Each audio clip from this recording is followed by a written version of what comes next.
Hi friends, పిచ్చుకలంటే మనకు గుర్తొచ్చేది వాటి కిలకిల రావాలు. కానీ ఒక దేశ నాయకుడు పిచ్చుకల మీద యుద్ధం ప్రకటించి వాటిని వేటాడి చంపమని తన ప్రజలను కోరితే ఈ వింత నిర్ణయం వల్ల ఆ దేశంలో ఏకంగా 4 కోట్ల మంది ఆకలితో అలమటించి చనిపోయారు.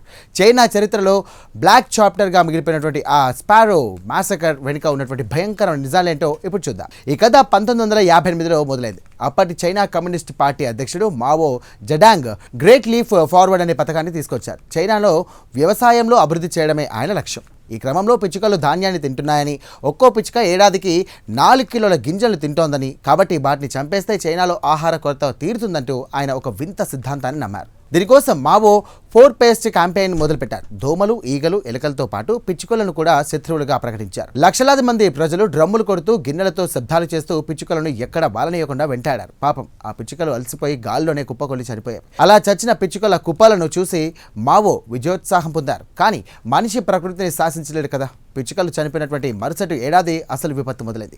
పిచ్చుకలు కేవలం గింజల్నే కాదు, పంటను పాడు చేసే మిడతలను కూడా తింటాయి. పిచ్చుకలు లేకపోవడంతో మిడతల జనాభా విపరీతంగా పెరిగిపోయింది. అవి సైన్యంలా వచ్చి చైనాలోని పంటలన్నింటినీ కూడా తుడిచిపెట్టేశాయి. ఆహారం లేక చైనాలో భయంకరమైనటువంటి క్షామం ఏర్పడింది.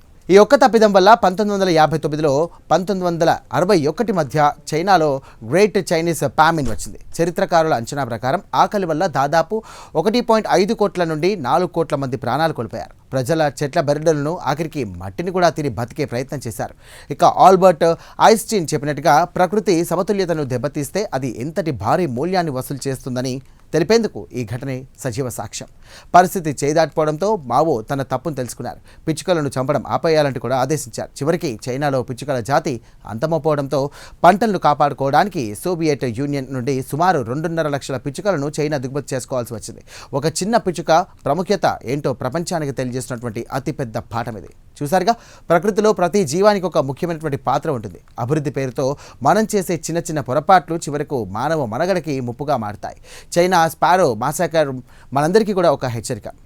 ఈ చారిత్రక వాస్తవం మిమ్మల్ని ఆలోచింపజేసిందని ఆశిస్తున్నాం. దీనిపై మీ అభిప్రాయాలను కామెంట్ ద్వారా తెలియజేయండి. వీడియో నచ్చితే కనుక మా ఛానల్ వెంటనే సబ్స్క్రైబ్ చేసుకోండి. Thank you.